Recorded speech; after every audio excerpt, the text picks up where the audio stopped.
प्रभु यीशु मसीह के मधुर और मीठे नाम में आज दिनांक 13 मई दिन मंगलवार को आप सब श्रोताओं का हम स्वागत करते हैं। आज के दिन के लिए जो वचन वो लिया गया है उत्पत्ति की पुस्तक उसका 9 अध्याय 23 पर।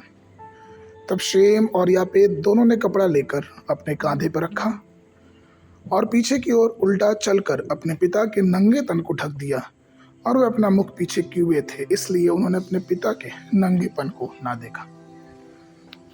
प्रियो, आइए आज के इस दिन में हम सेम और यापेत जैसे वफादार विश्वासियों प्रभु के सेवकों के विषय में देखेंगे कि किस प्रकार से परमेश्वर के इस प्रकार के सेवक अपने धार्मिकता के वस्त्र से दूसरों के नंगेपन को ढकते हैं।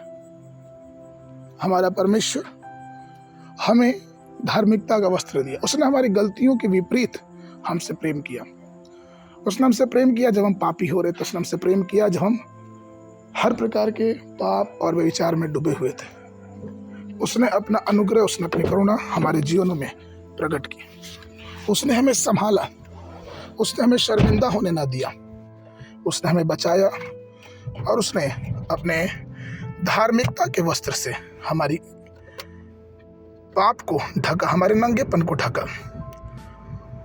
और वो ये चाहता है कि हम भी जो उसके लोग हैं दूसरों के पापों को, दूसरों की गलतियों को उस प्रेम से जो परमेश्वर ने हमें और आपको दिया है ढके। क्योंकि परमेश्वर चाहता है कि हम सब विश्वासी एक प्रेम, स्वर्गीय भाईचारे के साथ बने रहे। नीति वचन उसके 10 उसके 12 वचन कहता है, प्रेम सभी पापों को ढक देता है। जरा सोचा यूसुफ के चरित्र के विषय में। यूसुफ कितना धैर्यवान था और धर्मी पुरुष था, और यहाँ तक कि जब उसे पता चला कि उसकी होने वाली पत्नी अर्थात उसकी मंगेतर मरियम गर्भ से है, मत्ती 1 के 19 वचन कहता है कि जब उसे पता चला तो वो हर एक लोगों से इस बात को छुपाना चाहता था, और वो चाहता था कि लोग इस बात को ना जाने। उसके जीवन में हम देखते हैं कि मरियम को बिना बदनाम किए हुए वो उसे त्याग देना चाहता था।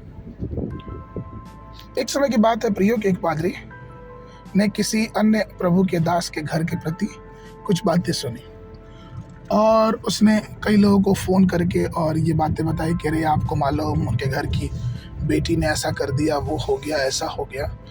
और ये कई लोग से बात करने के बाद वो एक दिन